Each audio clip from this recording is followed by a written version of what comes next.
बिस्मिल्लाहिर्रहमानिर्रहीम। अस्सलाम वालेकुम। उम्मीद है आप सब लोग खैरियत से होंगे। गुज़श्ता वीडियो में हमने ज़िक्र किया था हज़रत उमर बिन अब्दुल अज़ीज़ के ज़माना खिलाफत के बारे में, और आपकी खिलाफत में होने वाले इस्लाहात और तब्दीलियों के हवाले से। उमर बिन अब्दुल अज़ीज़ का जो ज़माना है वो ख़त्म होता है 101 हिजरी पर, और आपकी वफ़ात के बाद सुलेमान बिन अब्दुल मलिक की वसीयत के मुताबिक यज़ीद बिन अब्दुल मलिक तख्त नशीन हुआ। तख्त नशीनी के बाद यज़ीद बिन अब्दुल मलिक ने उमर बिन अब्दुल अज़ीज़ की इस्लाहात को जारी रखने और उनके नक्शे कदम पर चलने की कोशिश की, मगर चंद ही दिन ऐसा मुमकिन हो पाया।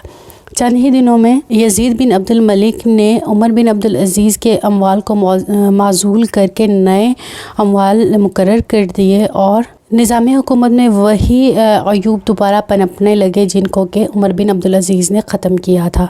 यज़ीद बिन अब्दुल मलिक ताइश पसंद होने की वजह से और शराब नोशी की कसरत की वजह से कारोबार सल्तनत पर मुकम्मल तौर पर ध्यान ना दे सका, जिससे कई ख़राबियाँ पैदा हो गई और फ़तह व कामरानी का दौर ख़त्म होने लगा और ज़वाल और इन्हतात का ज़माना शुरू होने लगा। इसके ज़माने में सबसे पहले तो यज़ीद बिन मलहब ने अलम बगावत बुलंद किया, जिसको कि उमर बिन अब्दुल अज़ीज़ ने खरासान के खिराज की कसीर रकम अदा ना करने की वजह से कैद कर रखा था। और इसी कैद के दौरान जब यज़ीद बिन मलहब को उमर बिन अब्दुल अज़ीज़ की मरज़ुल मौत की ख़बर मिली तो वो जेल से भाग निकला। जेल से भाग जाने की वजह से वो यमनी कबाइल के पास पहुंचा और उन्हें अपना हामी बना लिया, और उसने बसरा के उमवी गवर्नर को कैद में डालकर ख़ुद अपना कब्ज़ा जमा लिया, और बढ़ते बढ़ते इसने अहवाज़ और करमान के इलाकों पर भी कब्ज़ा कर लिया।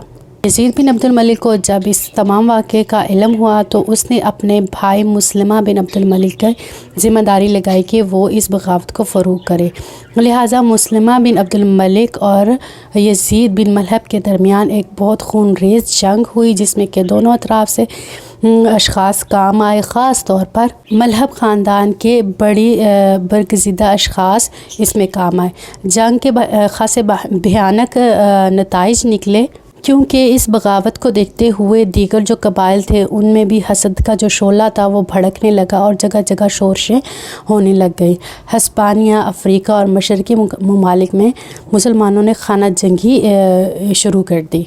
इन मफतूहा इलाकों में खाना जंगी की सूरत हाल को देखकर और इन बगावतों से निपटने के लिए जुल्म जबर का जो दौर है वो शुरू हो गया, ताकि असलहे के ज़ोर पर लोगों को मुत्ती किया जा सके।